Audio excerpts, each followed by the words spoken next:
The coin presses in Denver had roared through much of the early 1950s without pause, producing millions of Lincoln wheat cents each year. By 1953, the U.S. Mint was familiar with the process, routine, mechanical, and precise. But the nation itself was shifting beneath the surface.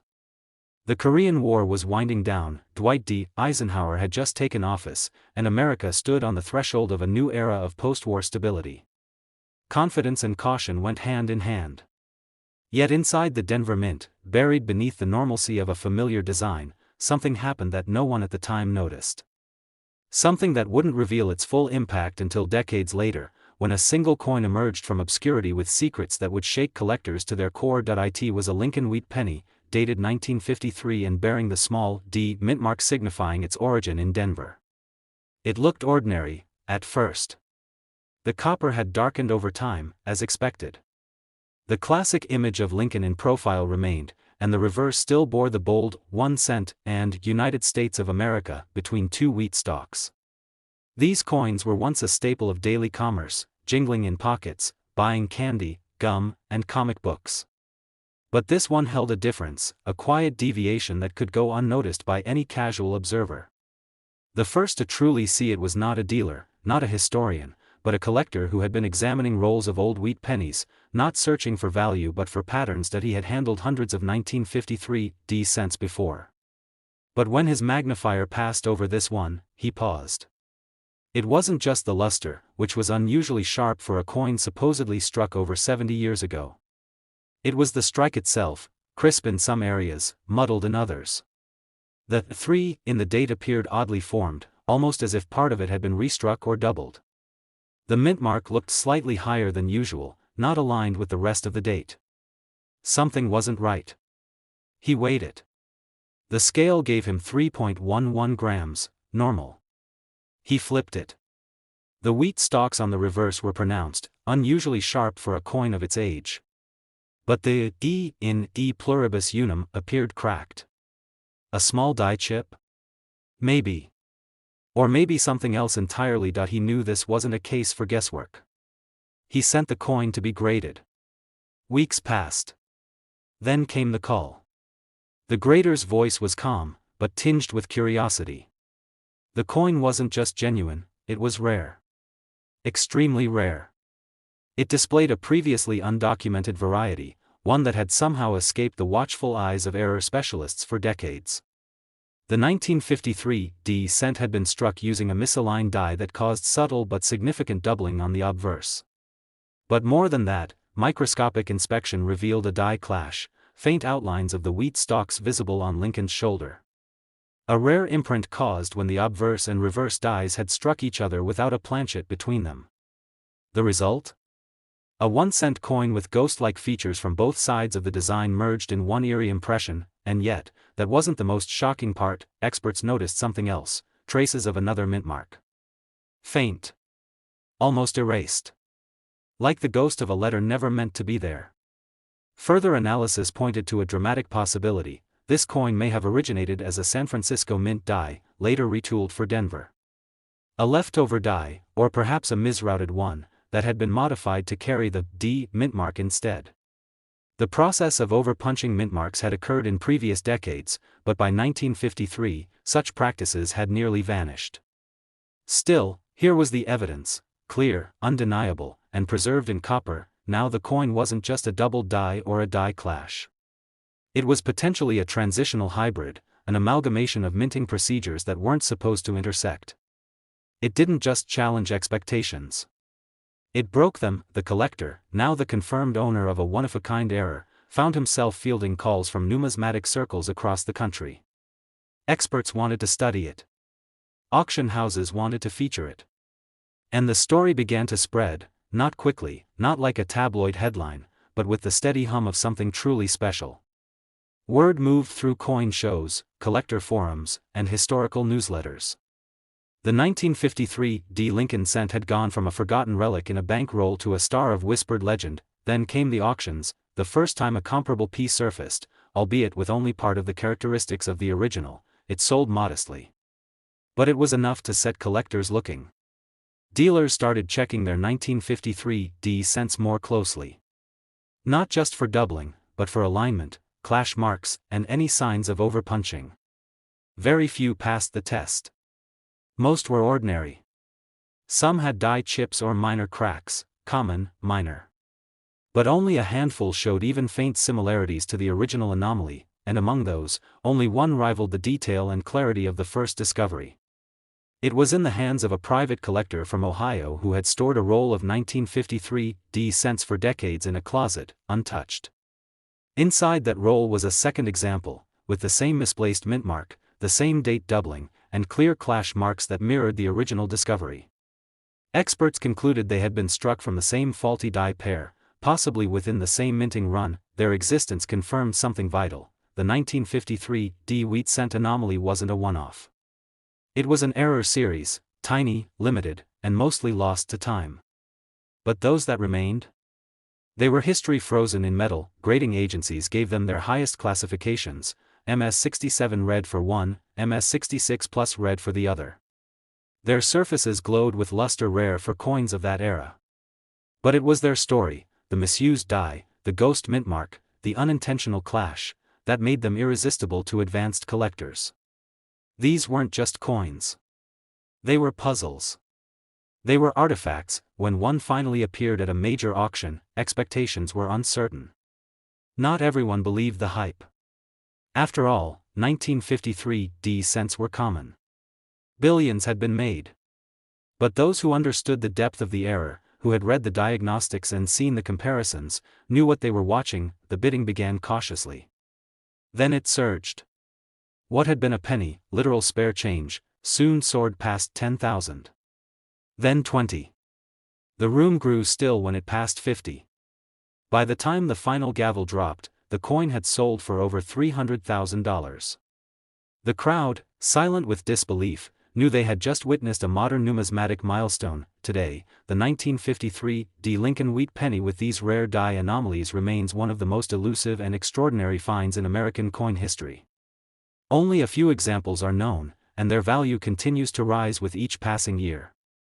Depending on condition, completeness of the clash, and sharpness of the overpunch evidence, this quiet penny, once pocketed without a second glance, now commands between $30,000 and $372,000, forever proving that even the smallest coin can carry the weight of an era. The year was 1956, and the machines inside the Denver Mint ran with seamless rhythm.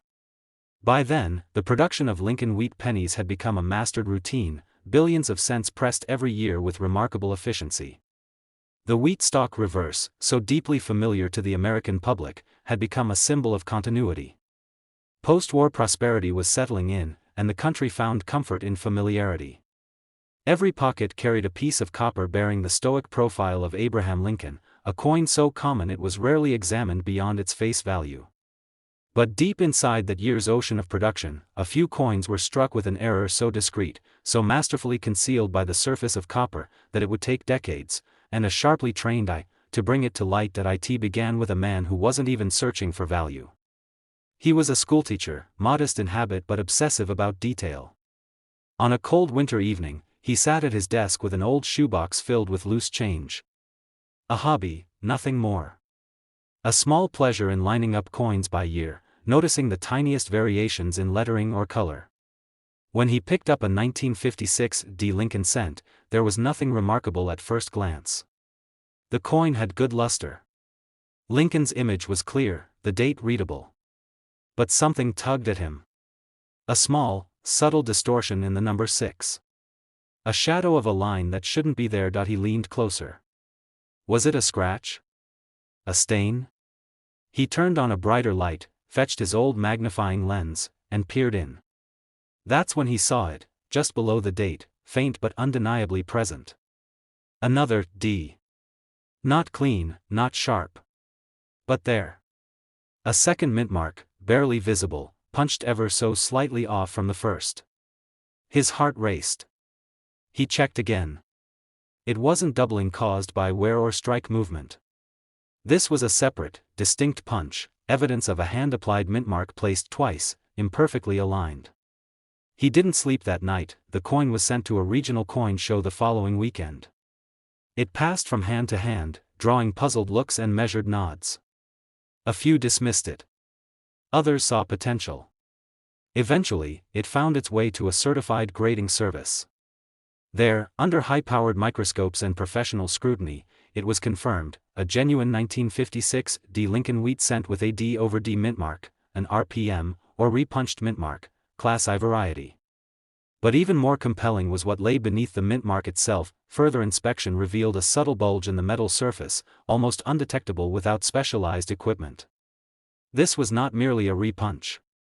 It showed signs of a die that had been used longer than it should have, suffering fatigue, creating microscopic anomalies across the coin's surface. This die had been overused, perhaps even improperly maintained. That raised deeper questions. Why had it still been in operation? What circumstances had allowed this coin to be struck under such conditions? As it turned out, the Denver Mint in 1956 had been pushing hard to meet production quotas. Reports from the time revealed that minor staffing gaps and mechanical issues had led to some rushed adjustments on the coin presses. It's entirely possible that in the scramble to keep machines running, certain dies were reused longer than normal, and mint marks, still hand-punched at the time, were applied with haste. Errors like these weren't deliberate. They were the result of human decisions made under pressure, decisions that left behind clues in copper for the world to one day uncover. News of the 1956 DRPM error spread slowly but steadily. At first, it was a curiosity among die variety enthusiasts. Only those deeply familiar with minting processes and historical die classifications knew what to look for. But then more examples began to surface, each with slightly different alignment between the two mint marks, indicating multiple stages of the same error. Some had the second D slightly to the east. Others, further north. A classification system was born. The most dramatic example, known now as the D/D North, displayed such sharp overpunching that both mint marks were distinguishable to the naked eye. Collectors became intrigued. The more distinct the doubling, the higher the value. People began combing through their jars, their childhood coin albums, their inherited stashes, hoping to spot that extra D staring up from the copper. Coin dealers started setting aside every 1956 D wheat cent they encountered for inspection. Some found only worn examples with faint traces. Others were more fortunate, uncovering coins with pronounced doubling, near-mint luster, and original red copper surfaces preserved by decades of storage. It was one such coin, flawless in its strike, sharp in its overpunch, that finally shattered expectations. It appeared at a prestigious auction in an unassuming lot. Graded MS67 red, its surfaces glowed with an untouched brilliance. Every detail stood crisp. And the doubled mint mark? So pronounced it looked deliberate. Bidding opened slowly but escalated rapidly as veteran collectors recognized its rarity. When the final gavel fell, the price stunned even seasoned attendees. That coin, once worth 1 cent and nearly forgotten in a drawer, sold for a figure most people associate with luxury vehicles or college tuition. What had once been a production hiccup, an overlooked adjustment on a minting die, had become a legendary error. The irony wasn't lost on collectors. The most valuable 1956 D cents were not those struck perfectly, but those that bore the subtle signs of imperfection, evidence of human hands shaping machinery just a little too quickly. Over time, error specialists documented the various forms of the 1956 DRPM, cataloging them into recognized classes. The strongest examples remained few in number. Most had been circulated into oblivion, their markings worn down by decades of pockets and cash registers. But those that survived in pristine condition were now hunted with almost religious fervor. The fascination wasn't just about rarity. It was about what the era represented.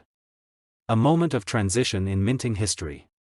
The end of hand-punched mint marks. The waning years of the wheat cent design, soon to be replaced by the Lincoln Memorial reverse in 1959. The 1956 D errors were whispers from the edge of a changing era, messages pressed in metal just before procedures became fully mechanized and flawless. Today, collectors continue to study 1956 D cents with scrutiny. For most, it's a pursuit of history. For a lucky few, it's a pursuit of treasure. Because if you find the right coin, sharp, clean, with the D over D boldly visible, and surfaces untouched by time, it's no longer just a penny. It's a window into a moment where process met imperfection, and that imperfection became legend, and for those rare survivors in top-grade condition, the value has soared far beyond what their creators ever imagined. The 1956 D Lincoln Wheat penny error, especially those with the most dramatic repunched mint marks, now commands between $21,000 and $290,000, depending on preservation, strike clarity, and that quiet whisper of a second D hidden in plain sight. The presses at the U.S. Mint roared in overdrive through the heat of 1944, churning out Lincoln wheat cents by the millions. America was in the midst of World War II, and copper, like nearly every other metal, had been redirected toward the war effort. Just the year before, the Mint had shifted to using steel planchets coated in zinc to preserve copper for ammunition and wiring. Those 1943 steel cents stood out in stark silver gray, their metallic ring unlike anything the public was used to. But that experiment had its issues. Coins rusted quickly and were often mistaken for dimes. So in 1944, the Mint made a quiet, strategic return to copper, relying heavily on salvaged shell casings from military training grounds. They called it shell case bronze, and it gave the 1944 wheat cents a warm, reddish-brown hue unlike any previous year. Most people thought the change was seamless, almost invisible. After all, the Lincoln wheat penny had kept its iconic design since 1909, Lincoln's familiar profile on the obverse, framed by the date and "In God We Trust," while the reverse held the wheat ears flanking 1 cent and United States of America. But underneath that sense of continuity, something slipped through. A mistake. A sliver of oversight buried beneath mountains of routine. It was a single coin, one that, at first glance, bore no anomalies. But a young collector named Malcolm, just 16 years old in the late 1950s, saw something strange one summer afternoon. Sifting through a handful of old cents inherited from his grandfather, he noticed one particular coin that felt heavier. Slightly, but noticeably. Its color was off too, not quite the warm reddish tone of most 1944 cents. There was a dull grayness, a resistance to oxidation that copper usually didn't possess. Curious, he weighed it. His scale wasn't professional, but the number caught his breath: 2.7 grams. It should have been 3.11 grams if copper. He knew what that meant. Or thought he did. Could it be steel? From 1943, but it wasn't magnetic. He grabbed a small refrigerator magnet and tested it. Nothing. Confused, he stored the coin, wondering if it was a fake or a fluke. Decades passed before Malcolm finally showed it to a professional appraiser. The reaction was immediate. Testing confirmed the coin wasn't copper. It wasn't zinc-coated steel. It was struck on a foreign planchet, an off-metal error that never should have happened. This 1944 wheat penny had somehow been pressed on a leftover silver-colored planchet, possibly intended for Belgian or Dominican coinage. Somehow, in the chaos of wartime production, a blank foreign planchet had slipped into the line and received the full Lincoln wheat impression. Experts were stunned. This wasn't just a double die or a repunched mint mark. It was a material error, an entirely different coin hidden inside a familiar design. Analysis showed that a handful of 1944 cents were mistakenly struck on steel or other foreign metals, remnants of 1943 planchets, perhaps, or experimental blanks swept into the copper lines. These anomalies were extremely rare, each one a silent survivor of wartime improvisation. Only a few were ever confirmed, scattered across the Philadelphia, Denver, and San Francisco mints. But the 1944 steel or off-metal cents were different from their 1943 predecessors, lighter, more elusive, and vastly more mysterious. As word of Malcolm's coin spread through collector circles, others began examining their 1944 cents more closely. Stories emerged. A veteran in Missouri discovered one in a jar of keepsakes, tucked next to old dog tags. A retired mint employee's grandson found another while helping clean out an attic. Each one confirmed a growing truth: the 1944 wheat penny wasn't just a return to copper. It was a crucible of transition, where errors weren't just possible, they were inevitable. Then came the twist no one expected. In the archives of the Mint, documents surfaced showing that during late 1943 and early 1944, the facility was under tremendous pressure to transition back to copper quickly. In the rush, some 1943 steel planchets weren't purged from the hoppers. When new copper dies were installed, a small number of steel blanks still remained in circulation. The result?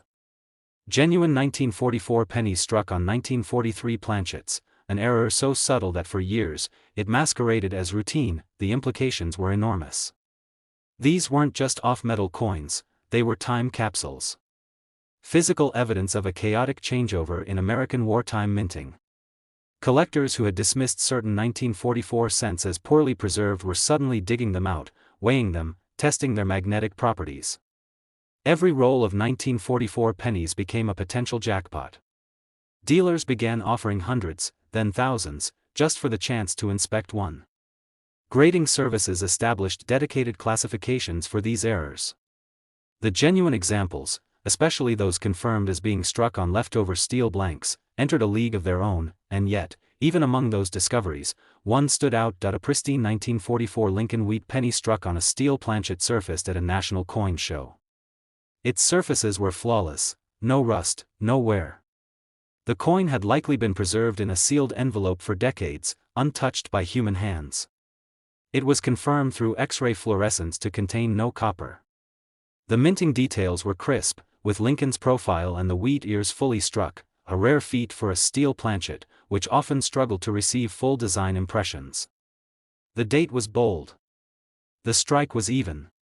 This was no ordinary error, it was a masterpiece of misfortune. The coin was placed at auction, sparking immediate interest from elite collectors, historians, and even a former mint director. The bidding was fierce, driven not only by the coin's rarity but by the narrative it carried. Here was a coin that should not exist, born in the chaos of war, carrying both the resilience and the fragility of its time. When the final bid landed, the room went silent before erupting in stunned applause.